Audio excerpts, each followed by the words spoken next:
Hi ಎಲ್ರಿಗೂ ನಮಸ್ಕಾರ. Welcome back to my new video.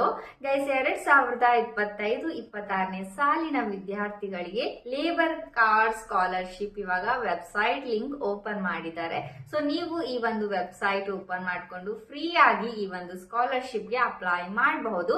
So 1,000ರಿಂದ 25,000 ರೂಪಾಯಿವರೆಗೂ ಸ್ಕಾಲರ್ಶಿಪ್ ನಿಮಗೆ ಸಿಗುವಂತದ್ದು.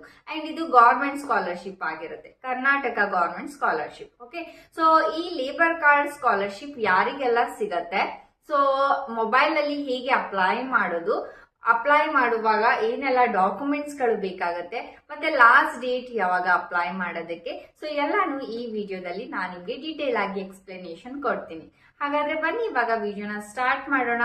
ಶುರು ಮಾಡೋಕ್ಕಿಂತ ಮುಂಚೆ ಇನ್ನೂ ನೀವು ನನ್ನ ಚಾನಲ್ಗೆ ಸಬ್ಸ್ಕ್ರೈಬ್ ಆಗ್ದೇನೆ ನೋಡ್ತಾ ಇದ್ದೀರಾ ಅಂತಂದ್ರೆ ಚಾನಲ್ ನ ಸಬ್ಸ್ಕ್ರೈಬ್ ಮಾಡ್ಕೊಂಡು ಬೆಲ್ ಐಕನ್ ನೋಟಿಫಿಕೇಶನ್ ಆನ್ ಮಾಡ್ಕೊಳ್ಳಿ. ಸೊ ದ್ಯಾಟ್ ನಿಮ್ಗೆ ಈ ತರ ಸ್ಕಾಲರ್ಶಿಪ್ ಗಳ ಬಗ್ಗೆ ಆಗಿರ್ಬೋದು ಅಥವಾ ಮನೆಯಲ್ಲೇ ಕುತ್ಕೊಂಡು ಮಾಡುವಂತ ಕೆಲಸಗಳ ಬಗ್ಗೆ ಆಗಿರ್ಬೋದು ನನ್ನ ಒಂದು ಇದೇ ಯೂಟ್ಯೂಬ್ ಚಾನಲ್ ಅಲ್ಲಿ ನಿಮ್ಗೆ ನೋಡೋದಕ್ಕೆ ಸಿಗುತ್ತೆ. ಓಕೆ ಫ್ರೆಂಡ್ಸ್, ಸೊ ಬನ್ನಿ ಹಾಗಾದ್ರೆ ಈ ಒಂದು ಸ್ಕಾಲರ್ಶಿಪ್ ಏನು ಅಂತ ನೋಡೋಣ. ಸೊ ಫಸ್ಟ್ ಆಫ್ ಆಲ್ ಯಾರೆಲ್ಲ ಅಪ್ಲೈ ಮಾಡಬಹುದು ಅಂತ ಹೇಳ್ಕೊಡ್ತೀನಿ. ಅಂದ್ರೆ ಯಾವ ಸ್ಟೂಡೆಂಟ್ಸ್ ಎಲಿಜಿಬಲ್ ಯಾರೆಲ್ಲ ಇದ್ದಾರೆ ಅಂತ ನೋಡೋಣ. ಸೊ ಫಸ್ಟ್ ಈ ಒಂದು ಸ್ಕಾಲರ್ಶಿಪ್ ಕೊಡ್ತಾ ಇರೋದು ಹೈಸ್ಕೂಲ್ ಮತ್ತೆ ಡಿಗ್ರಿ ಮಕ್ಕಳಿಗೆ ಕೊಡ್ತಾ ಇರೋದು. ಅಂಡ್ ಡಿಗ್ರಿ ಅಂತಂದ್ರೆ any degree, engineering, medicine, BCom, BSc ಯಾವುದೇ ಒಂದು ಡಿಗ್ರಿ ಮಾಡ್ತಾ ಇದ್ದೀರಾ ಅಂತಂದ್ರೆ ನೀವು ಅಪ್ಲೈ ಮಾಡಬಹುದು. ಹೈಸ್ಕೂಲ್ ಇಂದ ಡಿಗ್ರಿ ವರೆಗೂ ಈ ಒಂದು ಸ್ಕಾಲರ್ಶಿಪ್ ನೀವು ಅಪ್ಲೈ ಮಾಡಬಹುದು. ಜೊತೆಗೆ ಲಾಸ್ಟ್ ಡೇಟ್ ಬಂದ್ಬಿಟ್ಟು 31ನೇ ತಾರೀಕು, ಇನ್ನು ತುಂಬಾ ದಿನ ಇದೆ. ಸೊ ನೀವು ಆರಾಮಾಗಿ ಅಪ್ಲೈ ಮಾಡಬಹುದು.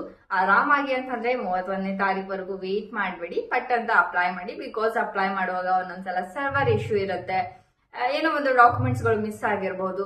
ಸೊ ಆದಷ್ಟು ಬೇಗನೆ ಅಪ್ಲೈ ಮಾಡಿ. ಒಂದು 5 ನಿಮಿಷದಲ್ಲಿ ಅಪ್ಲೈ ಮಾಡಬಹುದು ಮೊಬೈಲ್ ಅಲ್ಲಿ. ನಾನು ನಿಮ್ಗೆ ತಿಳಿಸ್ಕೊಡ್ತೀನಿ. ಅಂಡ್ ಜೊತೆಗೆ ನಿಮ್ಮ ಒಂದು ಫ್ಯಾಮಿಲಿ ಮಂತ್ಲಿ ಇನ್ಕಮ್ ಇರುತ್ತೆ ಅಲ್ವಾ, ಸೊ ನಾನ್ ಹೇಳ್ತಾ ಇರೋದು ಮಂತ್ಲಿ ಇನ್ಕಮ್. ಓಕೆ, 35,000ಗಿಂತ ಜಾಸ್ತಿ ಇರಬಾರ್ದು. 35,000 ರೂಪಾಯಿವರೆಗೂ ನಿಮ್ದು ಏನಾದ್ರು ಮಂತ್ಲಿ ಇನ್ಕಮ್ ಇತ್ತು ನಿಮ್ಮ ಪೇರೆಂಟ್ಸ್ ಅಂತಂದ್ರೆ ನೀವು ಅಪ್ಲೈ ಮಾಡಬಹುದು. ಜೊತೆಗೆ ಒಂದ್ ಫ್ಯಾಮಿಲಿಯಲ್ಲಿ ಇಬ್ರು ಮಕ್ಕಳು ಆಡ್ ಮಾಡಬಹುದು ಅಷ್ಟೇ. ಓಕೆ, ಸೊ ಇಬ್ರಿಗಿಂತ ಜಾಸ್ತಿ ಅಪ್ಲೈ ಮಾಡೋಂಗಿಲ್ಲ ಈ ಒಂದು ಲೇಬರ್ ಕಾರ್ಡ್ ಸ್ಕಾಲರ್ಶಿಪ್ಗೆ.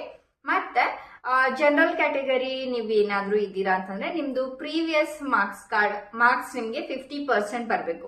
ಸೊ 50% ಅಬೌವ್ ಇದ್ರೆ ನೀವು ಅಪ್ಲೈ ಮಾಡಬಹುದು. ಮತ್ತೆ ಪರಿಶಿಷ್ಟ ಜಾತಿ ಮತ್ತೆ ಪರಿಶಿಷ್ಟ ಪಂಗಡ ಜಾತಿ ಅವ್ರು ಇರ್ತಾರಲ್ವಾ, ಸೊ ಅವ್ರಿಗೆ 45% ಇಲ್ಲಿ ಕೇಳಿದ್ದಾರೆ. ಓಕೆನಾ, ಸೊ ಇಷ್ಟೆಲ್ಲ ನೀವು ಇದೆಲ್ಲ ನಿಮ್ಮ ಹತ್ರ ಇದೆ, ಎಲಿಜಿಬಲ್ ಇದ್ದೀರಾ ಅಂತಂದ್ರೆ ನೀವು ಅಪ್ಲೈ ಮಾಡಬಹುದು. ಇವಾಗ ಅಪ್ಲೈ ಮಾಡಬೇಕು ಅಂತಂದ್ರೆ ಒಂದಿಷ್ಟು ಡಾಕ್ಯುಮೆಂಟ್ಸ್ ಗಳು ಬೇಕಾಗುತ್ತೆ. ಸೊ ಏನೆಲ್ಲ ಡಾಕ್ಯುಮೆಂಟ್ಸ್ ಗಳು ಬೇಕಾಗುತ್ತೆ ಅಂತಂದ್ರೆ ನಿಮ್ಮ ಒಂದು ಪಾಸ್ಬುಕ್ ಬೇಕಾಗುತ್ತೆ. ಸೊ ಇದೇ ಒಂದು ಪಾಸ್ಬುಕ್ ಅಲ್ಲಿ ನಿಮ್ಗೆ ಅಮೌಂಟ್ ವರ್ಷಕ್ಕೆ ಟ್ರಾನ್ಸ್ಫರ್ ಮಾಡ್ತಾ ಹೋಗ್ತಾರೆ, ಇಯರ್ಲಿ ಟ್ರಾನ್ಸ್ಫರ್ ಮಾಡ್ತಾರೆ. ಸೊ ಪಾಸ್ಬುಕ್ ಅಟ್ಯಾಚ್ ಮಾಡುವಾಗ ನಿಮ್ಮ ಒಂದು ಪಾಸ್ಬುಕ್ ಅಲ್ಲಿ ಅಕೌಂಟ್ ನಂಬರ್ ಮತ್ತೆ IFSC ಕೋಡ್ ಕರೆಕ್ಟ್ ಆಗಿ ಕಾಣಿಸ್ಬೇಕು. ಸೊ ಇಲ್ಲಿ ಸ್ವಲ್ಪ ಏನಾದ್ರೂ ಬ್ಲರ್ ಆಗಿ ಕಾಣಿಸ್ತು ಅಂತಂದ್ರೆ ನಿಮ್ಮ ಅಪ್ಲಿಕೇಶನ್ ಫಾರ್ಮ್ ರಿಜೆಕ್ಟ್ ಆಗುತ್ತೆ ಅಂತ ಕ್ಲಿಯರ್ಲಿ ಅವರು ಮೆನ್ಷನ್ ಮಾಡಿರೋದು. ಓಕೆ, ಮತ್ತೆ SSLC ಮೇಲೆ ಅಪ್ಲೈ ಮಾಡ್ತಾ ಇದ್ದೀರಾ ಅಂತಂದ್ರೆ SSLC ಮಾರ್ಕ್ಸ್ ಕಾರ್ಡ್ ಮತ್ತೆ PUC ಮಾರ್ಕ್ಸ್ ಕಾರ್ಡ್ ಬೇಕಾಗತ್ತೆ. ಇಲ್ಲ ನೀವು ಡಿಗ್ರಿ ಮೇಲೆ ಅಪ್ಲೈ ಮಾಡ್ತಾ ಇದ್ದೀರಾ ಅಂತಂದ್ರೆ ನಿಮ್ದು ಲಾಸ್ಟ್ 2 ಸೆಮಿಸ್ಟರ್ ಮಾರ್ಕ್ಸ್ ಕಾರ್ಡ್ಸ್ ನೀವು ಅಪ್ಲೋಡ್ ಮಾಡ್ಬೇಕಾಗತ್ತೆ. ಓಕೆನಾ, ಮತ್ತೆ ನಿಮ್ಮ ಫಾದರ್ ಮತ್ತೆ ಮದರ್ ಮತ್ತೆ ನೀವು ಅಪ್ಲೈ ಮಾಡ್ತಿರುವ ಸ್ಟೂಡೆಂಟ್ಸ್ 3 ಜನರದು ಆಧಾರ್ ಕಾರ್ಡ್ ಬೇಕಾಗುತ್ತೆ. ಓಕೆ, ಇನ್ ಕೇಸ್ ತಂದೆ ಅಥವಾ ತಾಯಿ ತೀರ್ಕೊಂಡ್ರು ಅಂತಂದ್ರೆ ಅವ್ರದ್ದು ಒಂದು ಡೆತ್ ಸರ್ಟಿಫಿಕೇಟ್ ಕೂಡ ಅಪ್ಲೋಡ್ ಮಾಡ್ಬೇಕಾಗತ್ತೆ. ಸೊ ಇಷ್ಟೆಲ್ಲ ಡಾಕ್ಯುಮೆಂಟ್ಸ್ ಗಳು ನಿಮ್ ಹತ್ರ ಇರ್ಬೇಕು ಅಪ್ಲೈ ಮಾಡ್ಬೇಕು ಅಂತಂದ್ರೆ. ಓಕೆನಾ, ಸೊ ಇವಾಗ ಬನ್ನಿ ಲೇಬರ್ ಕಾರ್ಡ್ ಅಂತಂದ್ರೆ ಲೇಬರ್ ಕಾರ್ಡ್ಸ್ ಮಕ್ಕಳಿಗೆ ಈ ಒಂದು ಸ್ಕಾಲರ್ಶಿಪ್ ಕೊಡ್ತಾ ಇರೋದು, ಹೌದಲ್ವಾ? ಸೊ ಲೇಬರ್ ಕಾರ್ಡ್ ಸ್ಕಾಲರ್ಶಿಪ್ ಅಂದ್ರೆ ಇವಾಗ ನಾವು ಬರ್ತೀವಿ ಇಲ್ವಾ ಅದ್ರಲ್ಲಿ ಅಂತ ತುಂಬಾ ಜನರಿಗೆ ಕನ್ಫ್ಯೂಷನ್ ಇರುತ್ತೆ.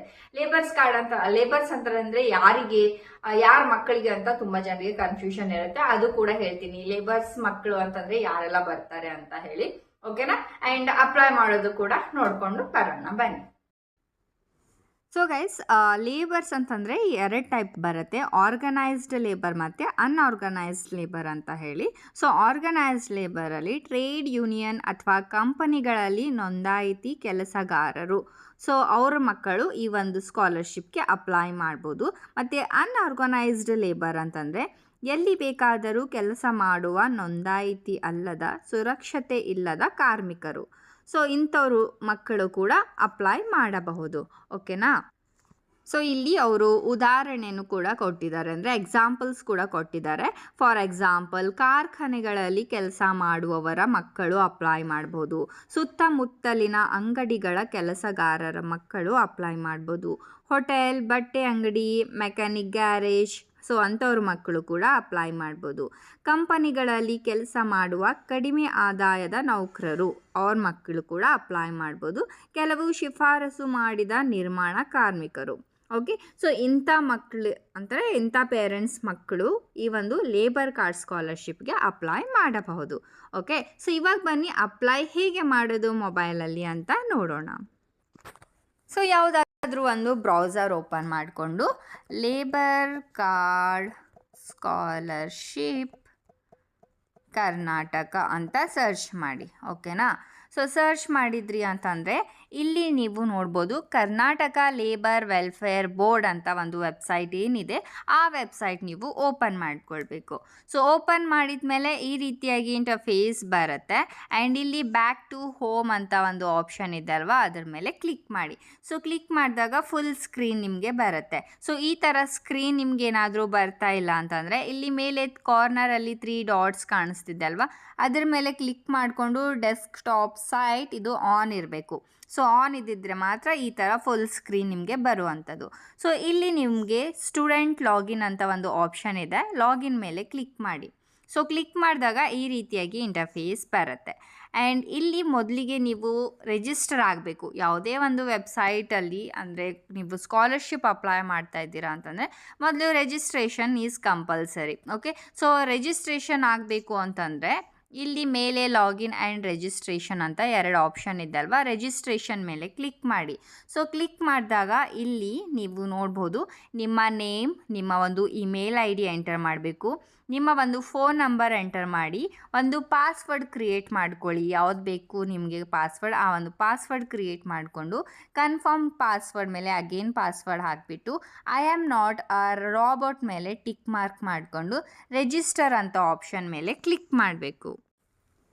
ಸಬ್ಮಿಟ್ ಮೇಲೆ ಕ್ಲಿಕ್ ಮಾಡಿದಾಗ ನಮ್ಮ ರಿಜಿಸ್ಟ್ರೇಷನ್ ಇಲ್ಲಿ ಕಂಪ್ಲೀಟ್ ಆಗಿ ಹೋಗುತ್ತೆ. ಸೊ ಕಂಪ್ಲೀಟ್ ಆದ ಮೇಲೆ ಇಲ್ಲಿ ಲಾಗಿನ್ ಅಂತ ಆಪ್ಷನ್ ಮೇಲೆ ಕ್ಲಿಕ್ ಮಾಡಿದಾಗ ಇಲ್ಲಿ login with email, login with mobile number 2 option ಇದೆ, ನೀವು ಯಾವ್ದು ಬೇಕಾದರೂ ಚೂಸ್ ಮಾಡ್ಕೊಳ್ಳಿ. ನಾನಿಲ್ಲಿ ಲಾಗಿನ್ ವಿತ್ ಮೊಬೈಲ್ ನಂಬರ್ ಅಂತ ಸೆಲೆಕ್ಟ್ ಮಾಡಿಕೊಂಡು ನಾನೇನು ಮೊಬೈಲ್ ನಂಬರ್ ಕೊಟ್ಟಿದ್ದೀನಿ ಆ ಮೊಬೈಲ್ ನಂಬರ್ ಹಾಕಿಬಿಟ್ಟು ಪಾಸ್ವರ್ಡ್ ನಾನು ಆಲ್ರೆಡಿ ಕ್ರಿಯೇಟ್ ಮಾಡಿದ್ದೆ ಅಲ್ವಾ, ಸೊ ಆ ಒಂದು ಪಾಸ್ವರ್ಡ್ ಇಲ್ಲಿ ಎಂಟರ್ ಮಾಡಿ I am not A robot ಮೇಲೆ ಟಿಕ್ ಮಾರ್ಕ್ ಮಾಡಿ ನೆಕ್ಸ್ಟ್ ಲಾಗಿನ್ ಅಂತ ಆಪ್ಷನ್ ಮೇಲೆ ಕ್ಲಿಕ್ ಮಾಡಿ. ಸೊ ನೆಕ್ಸ್ಟ್ ನೀವು ಯಾವ್ದು ಮೊಬೈಲ್ ನಂಬರ್ ಕೊಟ್ಟಿರ್ತೀರಾ ಸೊ ಅದಕ್ಕೆ ಒಂದು OTP ಬರುತ್ತೆ. ಸೊ OTPನ ಎಂಟರ್ ಮಾಡಿಬಿಟ್ಟು I am not A robot ಮೇಲೆ ಕ್ಲಿಕ್ ಮಾಡಿ ಆಮೇಲೆ ವೆರಿಫೈ ಅಂತ ಆಪ್ಷನ್ ಮೇಲೆ ಕ್ಲಿಕ್ ಮಾಡ್ಕೊಳ್ಳಿ. ನೆಕ್ಸ್ಟ್ ನಿಮಗೆ ಈ ರೀತಿಯಾಗಿ ಇಂಟರ್ಫೇಸ್ ಓಪನ್ ಆಗುತ್ತೆ. ಇಲ್ಲಿ ನೀವು ನೋಡ್ಬೋದು ನಿಮ್ಮ ಎಲ್ಲ ಡೀಟೇಲ್ಸ್ ತೋರಿಸುತ್ತೆ, ನೀವು ಎಷ್ಟು ಅಪ್ಲಿಕೇಶನ್ ಅಪ್ಲೈ ಮಾಡಿದ್ದೀರಾ, ಎಷ್ಟು ಅಪ್ರೂವ್ಡ್ ಆಗಿದೆ, ಎಷ್ಟು ರಿಜೆಕ್ಟ್ ಆಗಿದೆ, ಎಷ್ಟು ಅಮೌಂಟ್ ಬಂದಿದೆ ಅಂತ ಇಲ್ಲೇ ಮೇಲೆ ಹಿಸ್ಟ್ರಿ ಎಲ್ಲ ಕಾಣಿಸುತ್ತೆ, ಚೆಕ್ ಮಾಡ್ಕೋಬೋದು. ಇವಾಗ scholarship applications R open, apply now ಅಂತ ಏನಿದೆ ಅಲ್ವಾ, ಅಪ್ಲೈ ನೌ ಮೇಲೆ ಕ್ಲಿಕ್ ಮಾಡಿ. ಸೊ ಕ್ಲಿಕ್ ಮಾಡಿದ್ರಿ ಅಂತಂದರೆ ಈ ರೀತಿಯಾಗಿ ಇಂಟರ್ಫೇಸ್ ಬರುತ್ತೆ, ಅಪ್ಲಿಕೇಶನ್ ಫಾರ್ಮ್ ಓಪನ್ ಆಗುತ್ತೆ. ಇಲ್ಲಿ ಜಸ್ಟ್ ಎಲ್ಲ ನಿಮ್ಮ ಒಂದು ಡೀಟೇಲ್ಸ್ನ ಫಿಲ್ ಮಾಡಬೇಕು. ಫಸ್ಟ್ ಸ್ಟೂಡೆಂಟ್ಸ್ ಡೀಟೇಲ್ಸ್ ಕೇಳಿದ್ದಾರೆ. ಸ್ಟೂಡೆಂಟ್ಸ್ ಡೀಟೇಲ್ಸಲ್ಲಿ ನಿಮ್ಮ ಹೆಸರು, mobile number, father name, address, ನಿಮ್ಮ ಒಂದು ಜೆಂಡರ್. ಸೊ ಸ್ಟೂಡೆಂಟ್ಸ್ ಡೀಟೇಲ್ಸಲ್ಲಿ ಎಲ್ಲನೂ ಫಿಲ್ ಮಾಡಿ. ಅಗೇನ್ ಇಲ್ಲಿ ಪ್ರೆಸೆಂಟ್ ಇನ್ಸ್ಟಿಟ್ಯೂಷನ್ ಡೀಟೇಲ್ಸ್ ಅಂದರೆ ಪ್ರೆಸೆಂಟ್ ಇವಾಗ ಏನು ಓದ್ತಾ ಇದ್ದೀರಾ, ಎಲ್ಲಿ ಓದ್ತಾ ಇದ್ದೀರಾ ಆ ಒಂದು ಇನ್ಸ್ಟಿಟ್ಯೂಷನ್ ಡೀಟೇಲ್ಸ್ನ ನೀವು ಫಿಲ್ ಮಾಡಬೇಕು. ಲೈಕ್ ನಿಮ್ಮ ಒಂದು ಡಿಸ್ಟಿಕ್, ತಾಲೂಕು ಮತ್ತು ಇನ್ಸ್ಟಿಟ್ಯೂಷನ್ ನೇಮ್, ಪಿನ್ ಕೋಡ್ ಮತ್ತು ನಿಮ್ಮ ಒಂದು ಗ್ರ್ಯಾಜುಯೇಷನ್ ಇವಾಗ ಏನು ಓದ್ತಾ ಇದ್ದೀರಾ. ಓಕೆನಾ. ಸೊ ಕರೆಕ್ಟಾಗಿ ಫಿಲ್ ಮಾಡಿ. ಆ್ಯಂಡ್ ನೆಕ್ಸ್ಟ್ ಇಲ್ಲಿ ನಿಮ್ಮ ಕ್ಯಾಸ್ಟ್, ನೀವೇನಾದರೂ SC/ST ಬಿಲಾಂಗ್ ಮಾಡಿದರೆ ಇಲ್ಲಿ ಸೆಲೆಕ್ಟ್ ಮಾಡಿಕೊಂಡು ನಿಮ್ಮ ಒಂದು ಕ್ಯಾಸ್ಟ್ ID ನಂಬರ್ ಕೊಡೋದಕ್ಕೆ ಹೇಳ್ತಾರೆ, ಎಂಟರ್ ಮಾಡ್ಕೊಳ್ಳಿ ಅಷ್ಟೇ. ಆ್ಯಂಡ್ ನೆಕ್ಸ್ಟ್ ಇಲ್ಲಿ your previous year class and marks. So ನಿಮ್ಮ ಒಂದು ಪ್ರೀವಿಯಸ್ ಹಿಂದಿನ ವರ್ಷದ ಮಾರ್ಕ್ಸ್ ಕಾರ್ಡ್ ಆಗಿರ್ಬೋದು ಅಥವಾ ಏನು ಓದಿದ್ದೀರಾ ಹಿಂದಿನ ವರ್ಷ ಎಲ್ಲ ಡೀಟೇಲ್ಸ್ ಹೇಳ್ತಾರೆ. ಲೈಕ್ ಪ್ರೀವಿಯಸ್ ಸ್ಟ್ಯಾಂಡರ್ಡ್ ಏನು, ಪ್ರೀವಿಯಸ್ ಮಾರ್ಕ್ಸ್ ಎಷ್ಟು ಬಂದಿದೆ, ಮಾರ್ಕ್ಸ್ ಕಾರ್ಡ್ ಟೈಪ್ ಏನು, ಆಮೇಲೆ ಇಲ್ಲಿ ನಿಮ್ಮ ಒಂದು ಮಾರ್ಕ್ಸ್ ಕಾರ್ಡ್ನ ಸೆಲೆಕ್ಟ್ ಮಾಡಬೇಕಾಗುತ್ತೆ, ಅಂದರೆ ಅಪ್ಲೋಡ್ ಮಾಡಬೇಕಾಗುತ್ತೆ. ಆ್ಯಂಡ್ ನಿಮ್ಮ ಒಂದು ಮಾರ್ಕ್ಸ್ ಕಾರ್ಡ್ ಕೂಡ PDF ಫಾರ್ಮೆಟಲ್ಲಿ ಮೊದಲು ಮಾಡಿಕೊಂಡು ಅಪ್ಲೋಡ್ ಮಾಡಿ. ಓಕೆ ಆ್ಯಂಡ್ ಫೈನಲಿ ಇಲ್ಲಿ student Aadhaar card number and attach the xerox copy ಅಂತ ಇದೆ. ಸೊ ನಿಮ್ಮ ಒಂದು ಆಧಾರ್ ಕಾರ್ಡ್ ನಂಬರ್ಗಳು ಇಲ್ಲಿ ಎಂಟರ್ ಮಾಡಬೇಕು, ಲೈಕ್ ನಿಮ್ಮ ಫಾದರ್, ಮದರ್ ಮತ್ತು ನಿಮ್ಮದು ಎಂಟರ್ ಮಾಡಿಬಿಟ್ಟು ಮತ್ತು ನಿಮ್ಮದು attach the xerox copy, Aadhaar ಕಾರ್ಡ್ದು ಜಿರಾಕ್ಸ್ ಕಾಪಿ ಏನಿರುತ್ತೆ ಅಲ್ವಾ ಅದನ್ನು ಅಟ್ಯಾಚ್ ಮಾಡಿ ಅಂತ ಹೇಳಿದ್ದಾರೆ. ಇಲ್ಲಿ ಸೆಲೆಕ್ಟ್ ಫೈಲ್ ಮೇಲೆ ಕ್ಲಿಕ್ ಮಾಡಿಬಿಟ್ಟು ಆಧಾರ್ ಕಾರ್ಡ್ನ ಅಟ್ಯಾಚ್ ಮಾಡಿ. ಇದು ಕೂಡ PDF ಫಾರ್ಮೆಟ್ ಈಸ್ ಅಲೌಡ್ ಅಂತ ಹೇಳಿದ್ದಾರೆ. ಓಕೆ, ನೆಕ್ಸ್ಟ್ ನಿಮ್ಮ ಒಂದು ಬ್ಯಾಂಕ್ ಡೀಟೇಲ್ಸ್ ಅಟ್ಯಾಚ್ ಅಂದರೆ ಬ್ಯಾಂಕ್ ಡೀಟೇಲ್ಸ್ ಎಲ್ಲ ಡೀಟೇಲ್ಸ್ನ ಎಂಟರ್ ಮಾಡಿ. Account, bank name, IFSC code, account number, branch name, account holder name ಎಲ್ಲನೂ ಎಂಟರ್ ಮಾಡಿ. ನೆಕ್ಸ್ಟ್ ಇಲ್ಲಿ ಇಂಡಸ್ಟ್ರಿ ಡೀಟೇಲ್ಸ್ ಅಂದರೆ ಹೂ ಈಸ್ ವರ್ಕಿಂಗ್, ಇಲ್ಲಿ ನಿಮ್ಮ ಪಪ್ಪಾನ ಮಮ್ಮಿನ ಯಾರು ವರ್ಕ್ ಮಾಡ್ತಾ ಇದ್ದಾರಾ ಅವ್ರದ್ದು ನೇಮ್, ಮದರ ಫಾದರ ಸೆಲೆಕ್ಟ್ ಮಾಡಿ. ಆ್ಯಂಡ್ ಯಾವ ಕಂಪ್ನಿಯಲ್ಲಿ ಮಾಡ್ತಾ ಇದ್ದಾರೆ ಅವ್ರದ್ದು ಒಂದು ಲೇಬರ್ ಕಾರ್ಡ್ ಇರುತ್ತೆ, ಅವ್ರದ್ದು ನಂಬರ್ ಇಲ್ಲಿ ಎಂಟರ್ ಮಾಡೋದಕ್ಕೆ ಹೇಳ್ತಾರೆ. ಸೊ ಸ್ಯಾಲ್ರಿ ಎಷ್ಟು, ಸೊ ಎಲ್ಲನೂ ಇಲ್ಲಿ ನೀವು ಎಂಟರ್ ಮಾಡಬೇಕಾಗತ್ತೆ. ಸೊ ಎಂಟರ್ ಮಾಡಿಬಿಟ್ಟು ಇಲ್ಲಿ ಸ್ಯಾಲ್ರಿ ಸ್ಲಿಪ್ ಅಂತ ಇದೆ ಅಲ್ವಾ, ಸೆಲೆಕ್ಟ್ ಫೈಲ್ ಮೇಲೆ ಕ್ಲಿಕ್ ಮಾಡಿಬಿಟ್ಟು ನಿಮ್ಮ ಒಂದು ಪೇರೆಂಟ್ಸ್ದು ಸ್ಯಾಲ್ರಿ ಸ್ಲಿಪ್ನ ಇಲ್ಲಿ ಅಟ್ಯಾಚ್ ಮಾಡಬೇಕು. ಓಕೆ, ಮಾಡಿಬಿಟ್ಟು ಫೈನಲ್ ಆಗಿ ಸಬ್ಮಿಟ್ ಅಂತ ಆಪ್ಷನ್ ಮೇಲೆ ಕ್ಲಿಕ್ ಮಾಡಿದ್ವಿ ಅಂತಂದರೆ ಈ ಒಂದು ಸ್ಕಾಲರ್ಶಿಪ್ಗೆ ಅಪ್ಲೈ ಆಗುತ್ತೆ.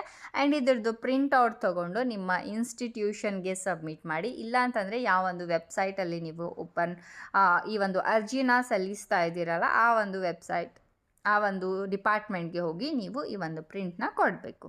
ಓಕೆ, ಸೊ ಸಿಂಪಲ್ ಆಗಿದೆ. ಅಪ್ಲಿಕೇಶನ್ ಫಿಲ್ ಮಾಡುವಾಗ ಏನಾದರೂ ಡೌಟ್ಸ್ ಇದ್ದರೆ ನೀವು ಕೇಳ್ಬೋದು, ಐ ವಿಲ್ ಹೆಲ್ಪ್ ಯು.